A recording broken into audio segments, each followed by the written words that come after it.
Iraq's battle-trained army, the most powerful force in the Middle East, swept across Kuwait's borders at first light.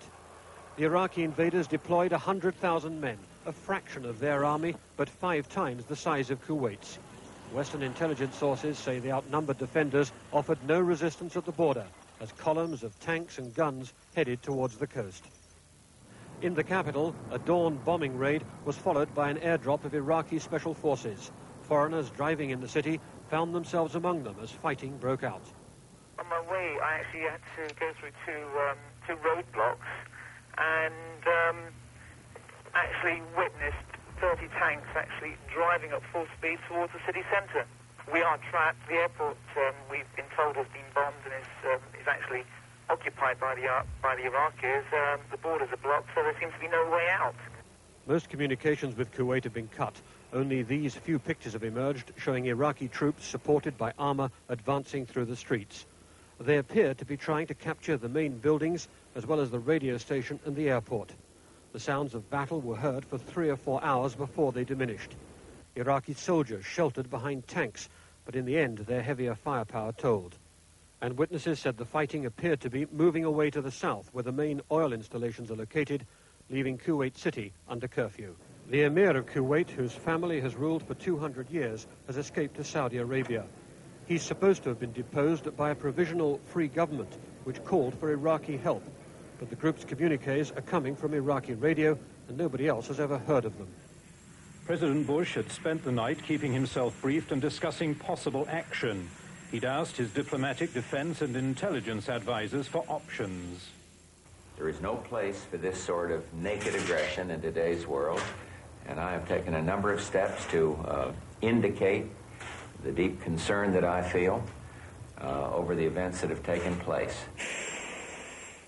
One of the steps the president did take before leaving for a meeting in Colorado with Mrs. Thatcher was to freeze Iraq's assets in the United States to show his anger, and Kuwait's assets to stop Iraq getting its hands on them.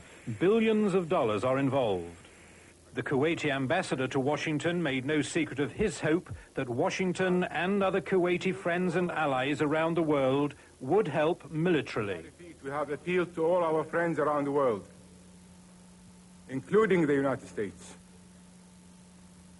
to come to our aid and assistance. Let me say that we would like to have military assistance in order to survive. Like President Bush, the members of the UN Security Council up in New York had a sleepless night. They met first informally and then in emergency session, inviting the Kuwaiti and Iraqi representatives to join them to hear solid condemnation of Iraq's actions. Mr. President, this is an ugly moment in world affairs. I want to express not just a sense of dismay, but also a sense of disgust that this kind of thing can still happen in 1990 in the world community in which we all live and breathe. In New York, the United Nations Security Council agreed unanimously to impose sweeping sanctions on Iraq to cover trade, arms and investment. There was also total condemnation of Iraq's annexation and a demand that the Emir's government be restored. It was the backing President Bush needed. With those resolutions behind him, he decided to act. Elements of the 82nd Airborne Division, as well as key units of the United States Air Force, are arriving today to take up defensive positions in Saudi Arabia. I took this action to assist the Saudi Arabian government in the defense of its homeland. In Baghdad, meanwhile, Saddam Hussein decided to turn most of his foreign workers who couldn't or didn't get out into hostages. The Iraqis, by their own profession, are moving our citizens around, moving other Western citizens around, and are using them as a shield. While the hostages were paraded on television in Iraq, in Saudi Arabia, with King Fahad's full approval, the Allied forces were digging in, Americans mostly, but with ground support from Egypt, Syria, Britain and other Western countries. Presidents Gorbachev and Bush met in Helsinki to assess the situation. It was the first joint superpower approach to a world problem since the end of the Cold War. The atmosphere was manifestly different. How are you, sir? Glad to see you. The cartoon presented by Mr. Gorbachev was meant to prove that there was more to superpower summits than mere talk. After 7 hours together, the two men agreed that Iraqi aggression must not be tolerated, that anarchy prevailed if large states were allowed to devour their smaller neighbours. They were aiming to persuade or intimidate Saddam Hussein out of Kuwait without the use of America's rapidly increasing firepower. Nothing short of the complete implementation of United Nations Security Council resolutions is acceptable. As soon as Saddam Hussein realizes that, then there certainly will be a peaceful resolution to this question. The UN Secretary-General Javier Pérez de Cuellar did his bit in Baghdad, but without much success. I must acknowledge a certain disappointment, because I had hoped for more in my discussion with Foreign Minister Tariq Aziz. Better news from the Middle East was the release of the Irish hostage Brian Keenan. He arrived back in Dublin after 1,597 days in captivity, most of them spent chained in a cellar in the back streets of Beirut. The 39-year-old teacher, looking slightly bewildered by the top-level reception at the airport, was also met by his two sisters, who'd campaigned so forcefully for his release. It's been a long 4.5 years. Sometimes seems like 4.5 lifetimes. I'm delighted to be with my family and my friends everywhere. Brian Keenan's release brought news of some of the other hostages still held in Beirut and some hope for their release. How do you feel tonight? French farmers were up in arms, in some cases literally, about the import of British lamb, which they said was so cheap it was undercutting domestic prices and ruining their livelihood. The farmers chose Nevers for this demonstration because the finance minister, Pierre Bérégovoy, is mayor here. This was a protest against falling prices, rising costs, and what the farmers see as the failure of both Paris and Brussels to deal with their problems.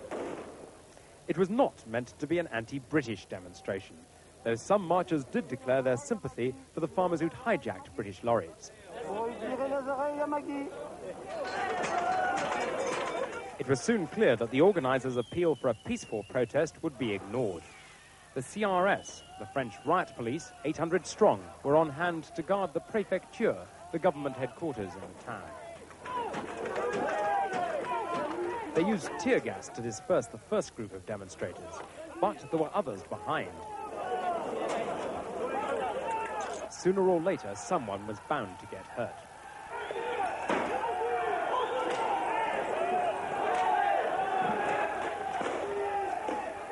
At least one policeman had a lucky escape. The demonstrators burnt piles of tires at several crossroads in town and ripped up road signs. The militants appear to have lost patience with the leadership of their unions, as well as with the authorities. It's hard to see their demands being satisfied. Back in the Gulf, as the situation deteriorated, the former Prime Minister Edward Heath flew to Baghdad to try to negotiate the release of the British hostages. His talks with Saddam Hussein did have some effect, though it took some time.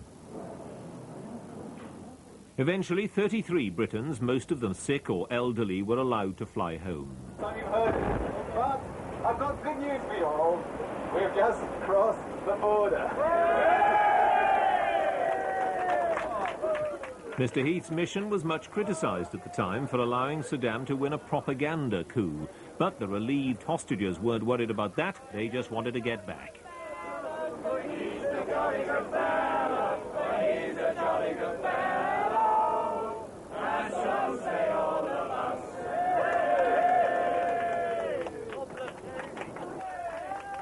As the world's politicians tried for diplomatic solutions, Israel's actions in Jerusalem in October didn't help. 21 Palestinians died at the Temple Mount Mosque. It could not have happened at a more sensitive location. The deaths of so many Arabs at this Islam's third most holy shrine marks the blackest day for Jerusalem since the Intifada uprising against Israeli occupation of the West Bank and Gaza began 3 years ago. The sound of Israeli gunfire was heard for more than an hour, according to some locals. They opened up with live rounds, plastic bullets and tear gas against a crowd of some 3,000 Palestinian youths. It was all sparked off by reports that a group of Orthodox Jews were planning to lay a foundation stone for a synagogue at the disputed Temple Mount site. A police post near the mosque was the first target. Then Arab youths hurled stones over the Wailing Wall at Jews who were praying on the other side and celebrating a holy day. The result was mayhem. Orthodox Jews were hit by the missiles, and the police decided to restore order at any price. There were hundreds of arrests. Each was handcuffed to the other. A massacre at the Temple Mount Mosque is the last thing this volatile region could have wished for. Tonight, these mourners have been shouting support for Saddam and death to the Israelis. Lester Piggott, the greatest British jockey since the end of the war, returned to the saddle in October at the ripe old age of 54. He'd retired 5 years earlier, with a record 29 classic winners to his credit. 25 yards to go. Leicester has won. Nicholas first. Nicholas is the winner. Half a length from Eagle Munro second. So Piggott hadn't forgotten how to win after all, and there was another great comeback this month. Back from nowhere, almost, the Liberal Democrats won Eastbourne. David Frank Bellotti has therefore been elected to serve in Parliament as the member for Eastbourne. David Bellotti could scarcely believe it. Clearly tonight, this result can be seen as the beginning of the end of Thatcherism as we know it. This had been one of the safest Tory seats in the country. A 17,000 Conservative majority had been turned into 4,450 vote win for the Liberal Democrats. The new MP was ecstatic, and so were his supporters.